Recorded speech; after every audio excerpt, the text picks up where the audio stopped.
Actually, although being someone who thinks a lot is a great ability, an even more important ability is the ability to take action. You'll find that people who can get things done, or people who can improve their lives and constantly better themselves, are always those with strong execution. They have the courage to act first and talk later. They take action, and action, in itself, becomes a gateway to transforming your understanding into real-life changes. So I gradually realized that execution is extremely important, and I started putting more of my energy into building it, into taking action. But just like I shared before, while I was taking action myself and encouraging everyone else to do so, I noticed that, actually, only a very small number of people are able to act the moment they think of something. If they decide to practice or meditate today, they can stick to it. But most people, they will, for some unknown reason, delay, forget to act, or start, but give up soon.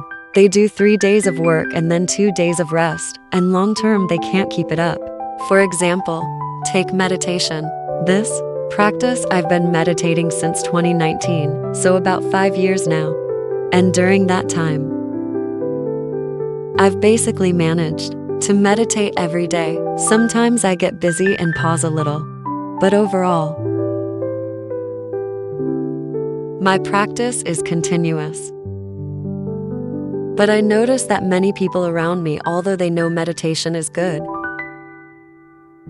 they know it's beneficial. And although meditation is trendy now, many people try it once or twice, but they don't integrate it into their daily life. Maybe during an event, they will meditate, but this leads to a problem. For example, we attend many courses and workshops. Everyone feels great, because in that moment,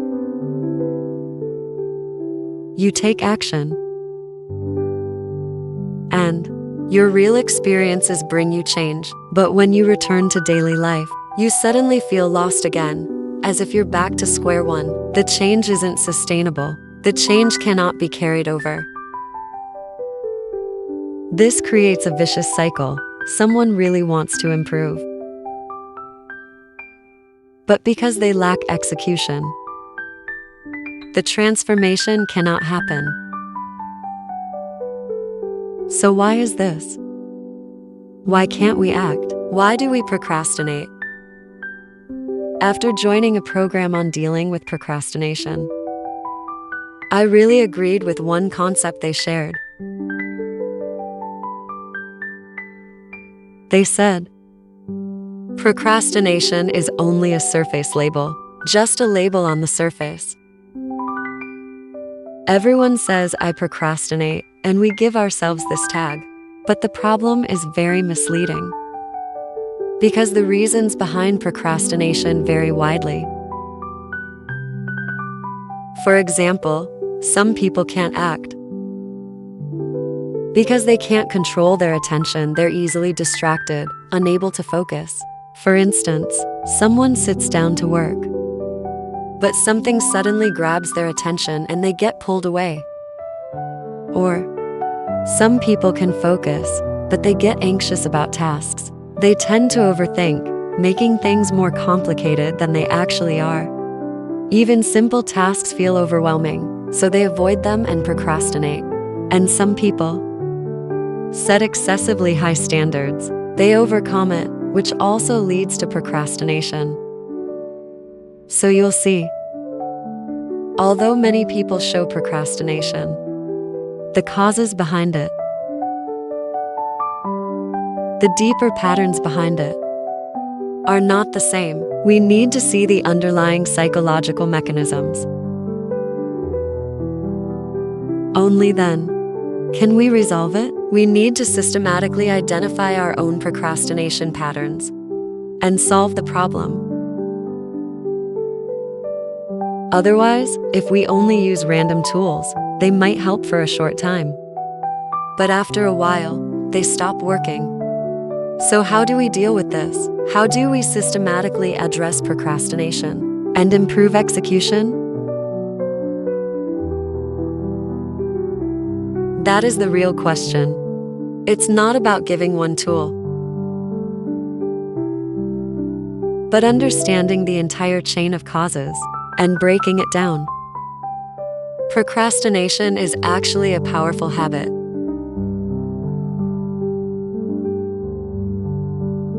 It develops because this habit forms through repetition over a very long time. To provide a tool,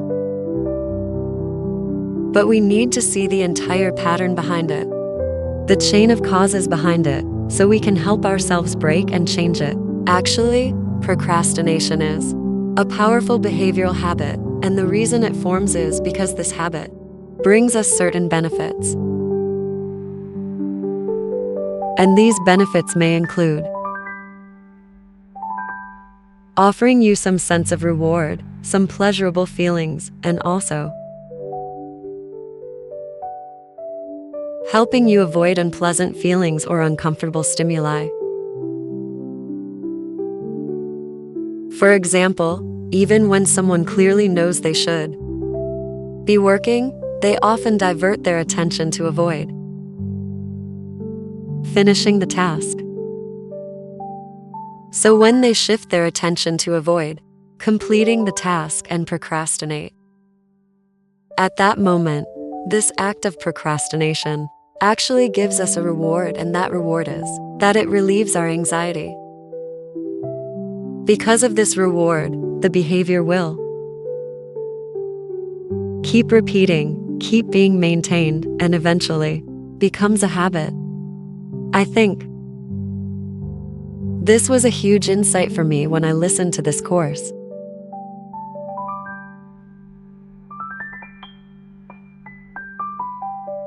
That is, when we form a behavior, even if that behavior may negatively affect our quality of life or work efficiency, the reason it forms is because there is a reward mechanism behind it. It satisfies some kind of need we have at that moment, which is why we fall into procrastination. In other words, a behavior must have some benefit. If it had no benefit at all, you wouldn't repeat it over and over again in your life. So you can understand procrastination as a kind of defense mechanism. Our lack of action is actually a defense mechanism. It protects us from unpleasant emotions and helps us move closer to more pleasant, relaxing, and comfortable feelings. In the book Stillness is the Key, they propose 3 parts of a behavioral loop. The first part is called the trigger, meaning the cue. These are the factors that trigger our procrastinating behaviors. The second part is called the behavior, which is the action itself, the alternative behavior we engage in when we procrastinate. The third part is the reward, which is the benefit we mentioned earlier. The reward, the anticipated benefit that consciously or unconsciously pushes us to choose procrastination. For example, the work-related procrastination we mentioned. Let's use a real example: writing a thesis. When I graduated from university, while writing my thesis, I also procrastinated a little. You'll notice that when writing a thesis, the trigger for procrastination is anxiety.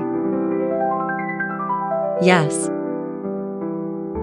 Meaning, many times, you are anxious about how to write the thesis well enough to get a good grade and graduate smoothly. This anxiety triggers your behavior. You start procrastinating. You may delay getting up, Delay going to the lab or the library, and avoid facing the fact that you need to write. And the expected reward is that this delay helps you avoid the anxiety and regret you feel when confronting the thesis, because anxiety and regret feel uncomfortable. We procrastinate and avoid writing so we don't feel them. These feelings.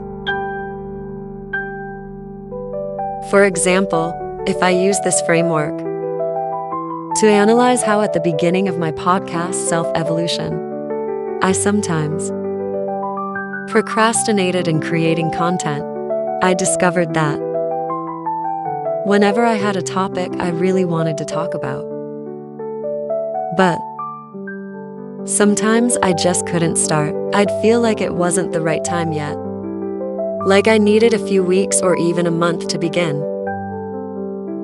And every time I procrastinated creating the podcast, I noticed there was always a clear trigger, a clear cue. The trigger was actually my worries about the quality of the episode or my standards. I was worried that I wasn't ready, not ready, with enough material, or not in the right state to talk about the topic. And if I published it anyway, the result might not be good, the numbers might not be good, and people might not like it. This was my perfectionism acting up. And then the behavior triggered by this cue was, I wouldn't write the outline, or I wouldn't record at all. I'd just set the idea aside. And this procrastination gave me an expected reward.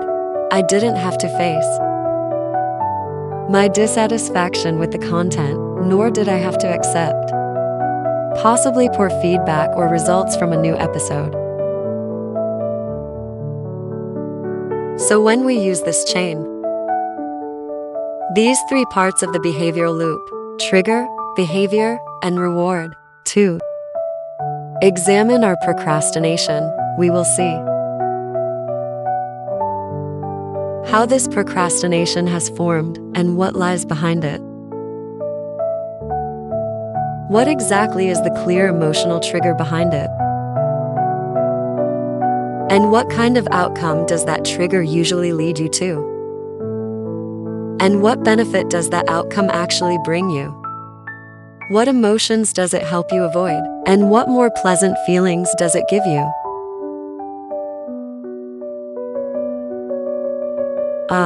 I think that this kind of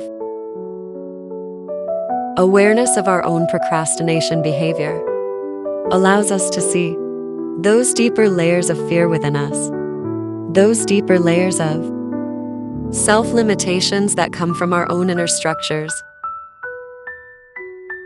And if we want to change this pattern and change this habit, the first step is always to face it and fully understand it. This requires practice, returning to daily life again and again, and practicing repeatedly, every time you are able. 2. Recognize your procrastination behavior.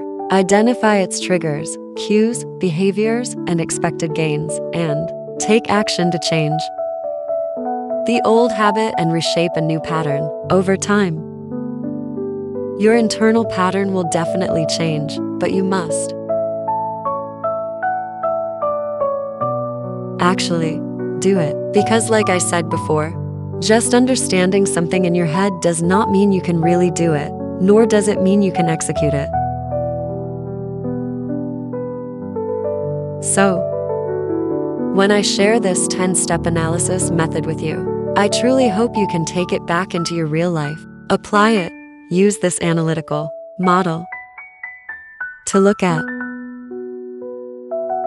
your own behavioral patterns and recognize them again and again. You will definitely feel a change. It will help you. Then, the second point I want to share is, let your body become your ally and enhance your physical and mental energy. This topic has been mentioned repeatedly in recent episodes, and honestly, through my own life practice, I've truly felt how meaningful and direct it is. You can visibly see your own changes. Let's imagine if your body has no energy, it's like a car without fuel. That fuel is our body's energy, or you could call it ki and blood. Imagine a car with no fuel. Can it drive? Can it go on a road trip? Can it travel across the country? Of course not. When our body has no energy, when we're running at only 30% or even 10% battery, procrastination becomes a kind of self-protection because we simply don't have enough energy to do everything. So we delay things to avoid doing too much. We avoid tasks and reduce our load. We must learn to lighten our inner burden and reduce internal resistance, and learn to activate ourselves quickly to take action immediately. I've noticed that many times we procrastinate because we imagine the consequences or emotions of a task as too big, too terrible, or too serious. For example, let's say you need to ask someone for help. Some people just call and ask directly. But some people, they start imagining lots of conversations with the other person. Like, what if they reject me? If they help me, how do I repay them? They imagine a lot of scenarios in their head, and then this overthinking triggers old emotional patterns.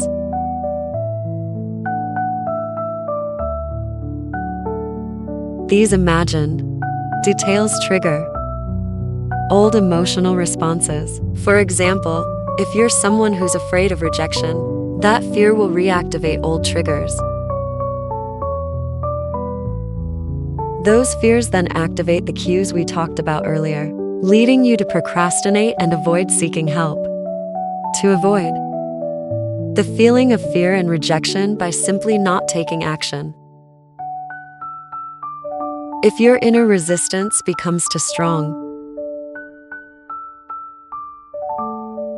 you will never be able to take the first step.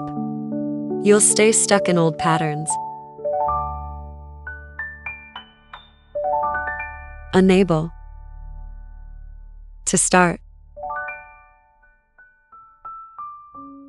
You remain entangled in your old cycle, immersed in imagination, instead of returning to the real world. So how do we break this pattern? My little method is, whenever I feel fear, hesitation, or overthinking before doing something, I tell myself, don't think about the next 100 steps, just take the smallest step you can make right now. Lower the resistance to the minimum and start immediately. For example,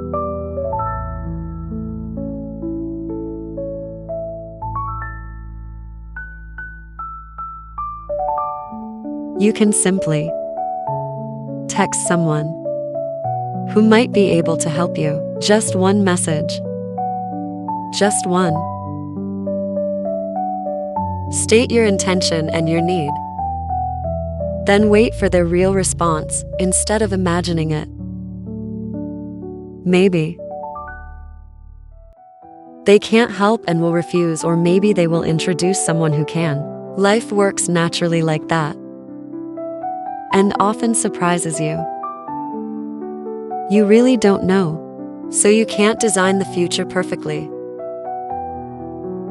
The only thing you can do is take the next step you can take right now. Just that one step.